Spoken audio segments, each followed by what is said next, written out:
Hello, and today we're going to be teaching a method for teaching non-native speakers of English the English language called the film and field trip strategy.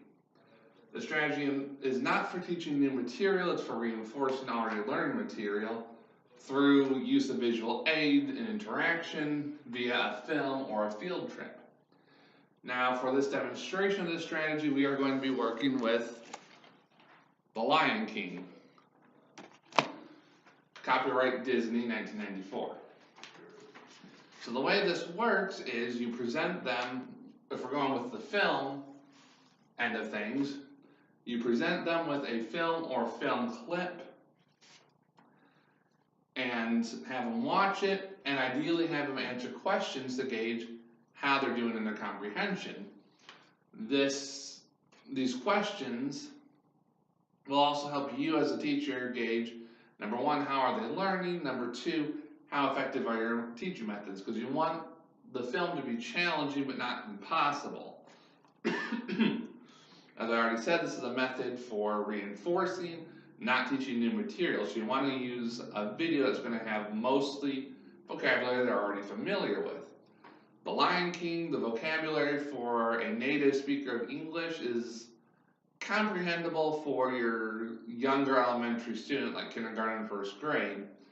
So you probably wouldn't want to use it for brand new, fresh out of the gate, haven't really worked with English yet learners. But learners who've been at it for about 2 or 3 years and have built a basic vocabulary of common English words might be a bit more up your alley. It'd also probably be a good choice if you're following up a unit on animals, since it involves a lot of animals. Now first, before it all begins, you're probably going to want to present a few questions that they're going to try and answer regarding the movie as a whole. Some good ones for The Lion King might be list all the animal names you find. So like elephant, zebra, giraffe, lion, hyena, these would all go on that list, and they're trying to pick up vocabulary words. This is why it would be great if you're following up a lesson on animal names. A couple other good ones would be, what is the main conflict in Lion King? Or you can ask them to draw a plot triangle for Lion King. And remember this one, it's a little visual aid. We got our introduction, rising action, climax right here, falling action, conclusion. This would be a good one to gauge, are they understanding what's going on in the whole movie as a big picture? Now, in addition to having some good questions to cover in the entire movie, every so often you're going to want to stop it and ask a few questions on what they've just seen. Some good stopping points in Lion King, for example, where one conflict is ending, another conflict is starting to begin, would be right after Mufasa and Scar's first encounter. Another good one is after Simba runs away.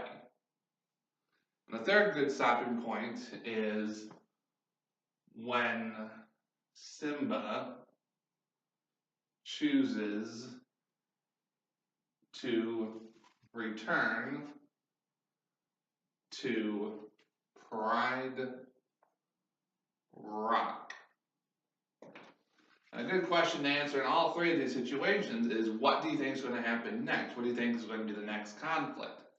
This practice is not just comprehending the movie, but also a strategy that can be helpful in reading using what we already know to try and determine what's going to happen next, which in turn helps us understand the next few passages or the next few scenes in the movie. Another good question to ask is, what just happened? What was the conflict? Why were Mufasa and Scar on odds with each other? Why did Simba run away? And what made Simba choose to return to the Pride Rock? So, as you're watching, you would want to stop at key moments like this, ask the questions, and gauge how are they following the story so far. Now, if you want more information on this strategy, you can check out Reading and Writing for English Language Learners by Susan Paraguay and Owen Boyle. It's covered in chapter 10 of their book.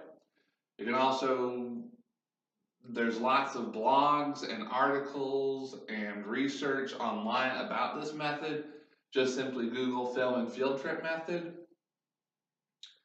And used well, this could be a good opportunity to reinforce vocabulary, reinforce learning, and to also gauge how are your students doing.